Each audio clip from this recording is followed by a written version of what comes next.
During the 17th century, despite having scarcely more than 1 million inhabitants, Sweden emerged to have greater foreign influence. After winning wars against Denmark, Norway, the Holy Roman Empire, Russia, and the Commonwealth of Poland-Lithuania, its contributions during the 30 Years' War under Gustavus Adolphus helped determine the political, as well as the religious, balance of power in Europe.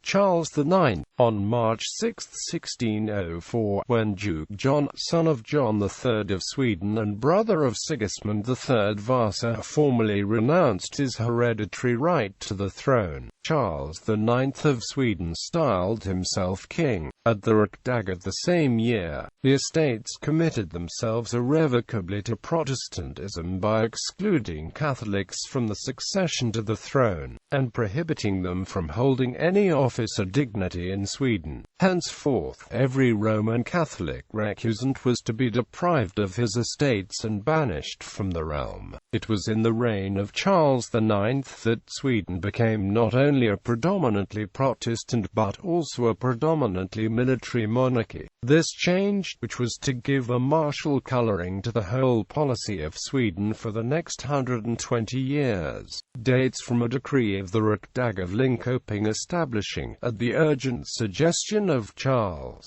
a regular army, each province in the country being henceforth liable to provide and maintain a fixed number of infantry and cavalry for the service of the state. Their immediate enemy was Poland, now dynastically as well as territorially linked to Sweden. The struggle took the shape of a contest for the possession of the northern Baltic provinces. Estonia was recovered by the Swedes in 1600, but the determined efforts of 1601 to 1609 to gain a foothold in Livonia were frustrated by the military ability of the Grand Hetman of Lithuania, Jan Karol Chodkiewicz.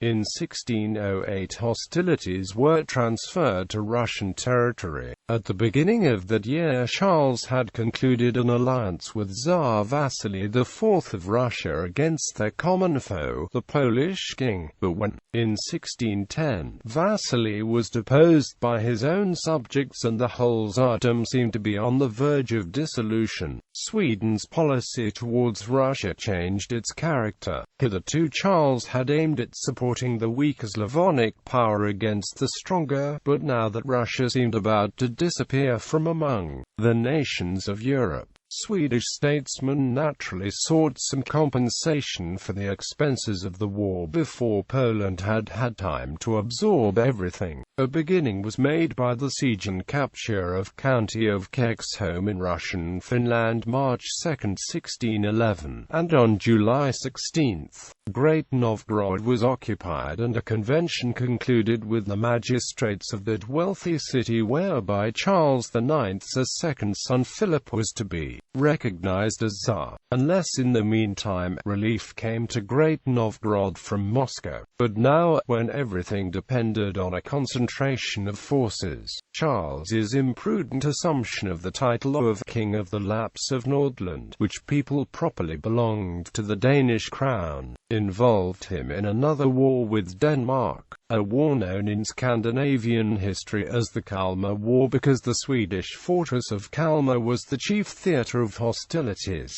Thus the Swedish forces were diverted from the real objective and transferred to another field where even victory would have been comparatively unprofitable. But it was disaster, not victory, which Charles IX of Sweden reaped from this foolhardy enterprise. Still worse, the Kalmar War, prudently concluded by Charles's son, Gustavus Adolphus, in the second year of his reign, by the Treaty of Naird, January 20, 1613, imposed such onerous pecuniary obligations and such intense suffering upon Sweden as to enkindle into a fire of hatred, which was to burn fiercely for the next 2 centuries. The long smouldering antagonism between the two sister nations of Scandinavia, which dated back to the bloody days of Christian tyrant, the Ingran War, the Russian difficulty was more easily and more honorably adjusted. When Novgorod submitted provisionally to the suzerainty of Sweden, Swedish statesmen had believed, for a moment, in the creation of a trans-Baltic dominion extending northwards to Arkhangelsk and eastwards to Vologda. The rallying of the Russian nation round the throne of the new Tsar, Michael Romanov, dissipated, once for all, this ambitious dream. By the beginning of 1616, Gustavus had become convinced of the impossibility of partitioning reunited Russia, while Russia recognized the necessity of buying off the invincible Swedes by some cession of territory. By the Treaty of Stolbovo on February 27, 1617, the Tsar surrendered to the Swedish king the provinces of County of Kexholm and Ingria, including the fortress of Noteborg, the key to Finland. Russia, furthermore, renounced all claims upon Estonia and Livonia, and paid a war indemnity of 20,000 rubles. In return for these concessions, Gustavus restored Novgorod and acknowledged Michael Romanov as Tsar of Russia, the same period which saw the extension of the Swedish Empire abroad, saw also the peaceful development of the Swedish rule of constitution at home. In this, as in every other Gustavus matter, Gustavus Adolphus himself took the initiative. Nominally the Riksråd still remained the dominant power in the state, but gradually all real authority had been transferred to the crown. The Privy Council speedily lost its ancient character of a Grand Council representing the semi-feudal landed aristocracy, and became a bureaucracy holding the chief offices of state at the pleasure of the king. The Riksdag also changed its character at the same time, whilst in every other European country except the Polish-Lithuanian Commonwealth and England the ancient popular representation by estates was about to disappear altogether. In Sweden under Gustavus Adolphus it grew into an integral portion of the Constitution of Sweden. The Riksdag Ordinance of 1617 first converted a turbulent and haphazard mob of Riksdagsmen, huddling together like a flock of sheep or drunken boors, into a dignified National Assembly, meeting and deliberating according to rule and order. One of the nobility was now regularly appointed by the king as the spokesman of the House of Nobles, or Riddarhus, while the primate generally acted as the talman or president of the three lower estates, the clergy, burgesses and peasants. Eventually, each of the three lower estates elected its own talman, or speaker. At the opening of every session, the king submitted to the estates royal propositions, or bills, upon which each estate proceeded to deliberate in its own separate chamber. The replies of the estates were delivered to the king at a subsequent session in Congress. Whenever the estates differed amongst themselves, the king chose whatever opinion seemed best to him. The rights of the Riksdag were secured by the Konungaförsäkran, or assurance given by every Swedish king on his accession, guaranteeing the collaboration of the estates in the work of legislation, and they were also to be consulted on all questions of foreign policy. The king possessed the initiative, but the estates had the right of objecting to the measures of the government at the close of each session. It is in Gustavus's reign, too, that we first hear of Hemlighetsutskottet, or Secret Committee for the Transaction of Extraordinary Affairs, which was elected by the estates themselves. The 11 Riksdags held by Gustavus Adolphus were almost exclusively occupied in finding ways and means for supporting the ever-increasing burdens of the Polish and German wars. And to the honor of the Swedish people be it said that, from first to last, they showed a religious and patriotic zeal which shrank from no sacrifice.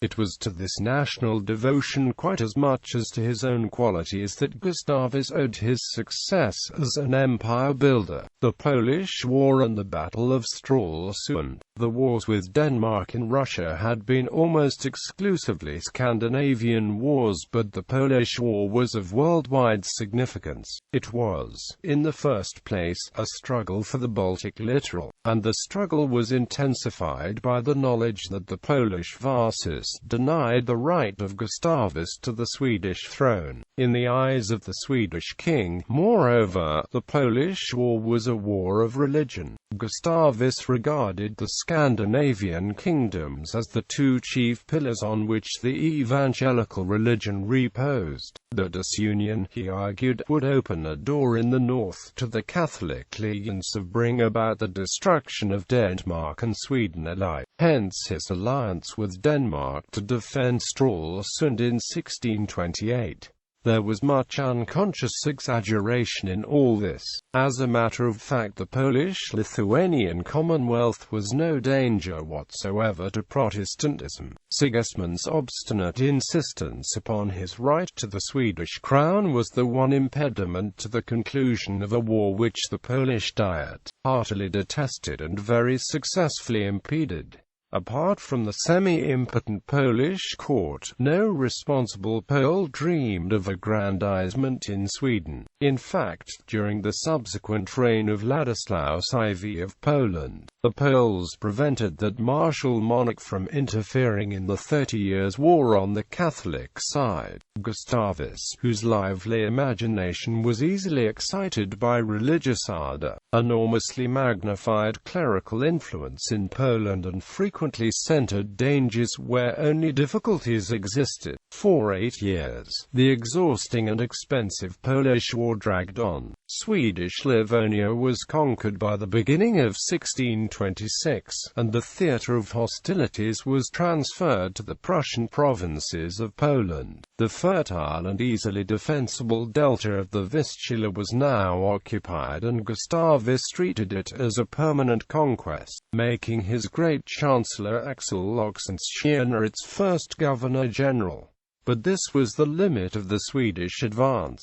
All Gustavus's further efforts were frustrated by the superior strategy of the Polish hetman Stanislaw Konieczpolski, and in June 1629, the king gladly accepted the lucrative Treaty of Altmark. By this truce Sweden was, for 6 years, to retain possession of its Livonian conquests, besides holding Elbing, the Vistula Delta, and Brownsburg in West Prussia, and Pillau and Memel in East Prussia, with the right to levy tolls at Pillau, Memel, Danzig, Libau and Windau. For these tolls, Gustavus derived, in 1629 alone, 500,000 riksdaler, a sum equivalent to the whole of the extraordinary subsidies granted to him by the Riksdag. It was for this war that the Swedish warship Vasa, which sank just outside Stockholm, was built.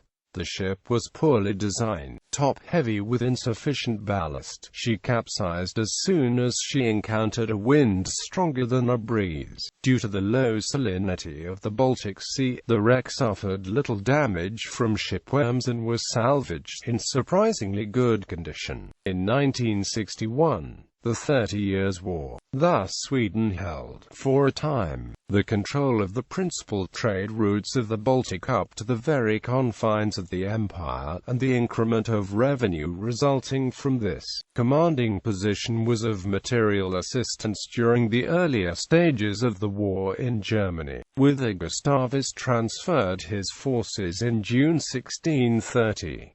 Gustavus, later to be called the Lion of the North due to his skills as a commander, intervened on the Protestant side in the German Civil War, using new military techniques such as lighter and more mobile artillery and cavalry shocks. He won an astounding victory at the Battle of Breitenfeld in 1631. In the Battle of Lutzen on November 6, 1632, he was killed, though, and Sweden lost the warrior king. The battle itself was a draw, but 2 years later the tide turned at Nordlingen, where imperial troops won a convincing victory over the Protestant army. In order to prevent the Habsburgs from winning the war, France, who had already given subsidies to Sweden following the Treaty of Bauwalde, intervened on the Protestant side. The war dragged on for many years until a peace agreement was at last reached in 1648.